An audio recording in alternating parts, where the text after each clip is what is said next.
మనం రానున్న కాలంలో కూడా కొన్ని రోజులు చూపించి రాబోయే ప్రపంచంలోనే అతిపెద్ద ప్రజాస్వామ్య దేశమైన భారతదేశంలో జరుగుతున్న ఎన్నికల్లో ఐక్యత చాటాలని మీ అందరినీ కూడా చేతులు జోడించి నేను కోరుకుంటా ఉన్నాను. మరోసారి చెప్తా ఉన్నా, మన రానున్న తరాలకి సుంతి కావద్దంటే ఇప్పుడే మేలుకోండి, ఇప్పుడే ఒక్కటి కండి, ఇప్పుడే ఐక్యంగా అండి. యహీ సమయ హై, సహీ సమయ హై. ఇటు అవకాశం ఇచ్చినందుకు వైభవంగా కార్యక్రమంలో పాలు పంచుకోమని నాకు ఆహ్వానం వచ్చిన రోజు నా జీవితంలో దానికంటే పెద్ద శుభ కార్యక్రమం ఇంకేమన్నా ఉంటుందంటే నేను అనుకోను. That was a blessing for me. ఆనాడు అక్కడ వీలైనంత మా జర్నలిస్టు సోదరుల పని లోపల నుంచి లైవ్ వీడియో అందరికీ చూపించడానికి ప్రయత్నం చేయడం జరిగింది. ఆ తర్వాత గత వారం మనం రాముల వారు అయోధ్యలో ప్రాణప్రతిష్ఠ అయినాక మొట్టమొదటి శ్రీరామనవమి దేశవ్యాప్తంగా ప్రపంచవ్యాప్తంగా జరుపుకున్నాం. ఇవాళ ఇందూరు గడ్డ మీద పదుల వేల సంఖ్యలో యువత మొత్తం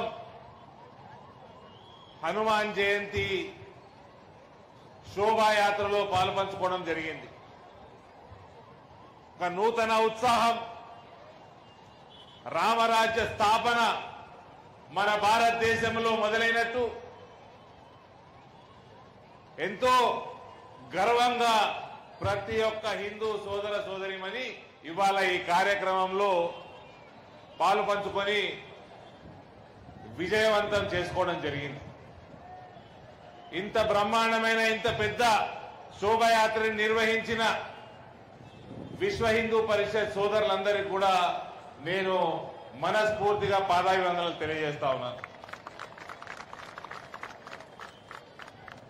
ఇది రాముల వారు 500 సంవత్సరాల తర్వాత భారతదేశానికి అయోధ్య నగరానికి పుట్టిన స్థలికి తిరిగి రావడం అంటే దీనికంటే మంచి సమయం ఏమన్నా ఉంటుందా? ఏమన్నా ఉంటుందా? అందుకనే మన ప్రియతమ ప్రధానమంత్రి గారు అన్నారు, యహీ సమయ హై, సహీ సమయ హై. ఏమేమి చేసుకోవాలా ఈ సమయంలో?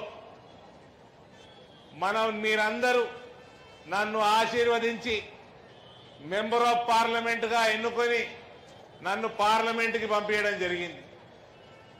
ఈ దేశంలో హిందువులకి వ్యతిరేకంగా ఎన్నో చట్టాలు రూపకల్పన జరిగింది. అవన్నీ కూడా సరిదిద్దుకునే సమయం, ఇది. అందుకనే అంటారు యహీ సమయ హై, సహీ సమయ high. Citizenship amendment act implement చేసుకోవడం జరుగుతుంది. అంటే మత పరంగా హిందూ సోదరులని ఇస్లాం దేశాలలో ఎక్కడనైతే మర్డర్లు, మానవంగాలు వివిధ రకాలుగా హింసించి అయితే ఇస్లాం మతంలోకి గాని లేదా ఆ ప్రాంతం నుంచి తరిమేయబడుతున్నారు, అటువంటి సోదరులకి, హిందూ సోదరులకి మనము పౌరసత్వం ఇచ్చే బిల్లు అది. అటువంటి చట్టాన్ని మనం ఇంప్లిమెంట్ చేసుకోవడం జరుగుతున్నది. ఇది కాగానే మన ప్రియతమ నాయకులు అమిత్ షా గారు చెప్పడం జరిగింది, నేషనల్ రిజిస్టర్ ఆఫ్ సిటిజన్స్ మనము ఇక్కడ ఇంప్లిమెంట్ చేసుకుంటామని.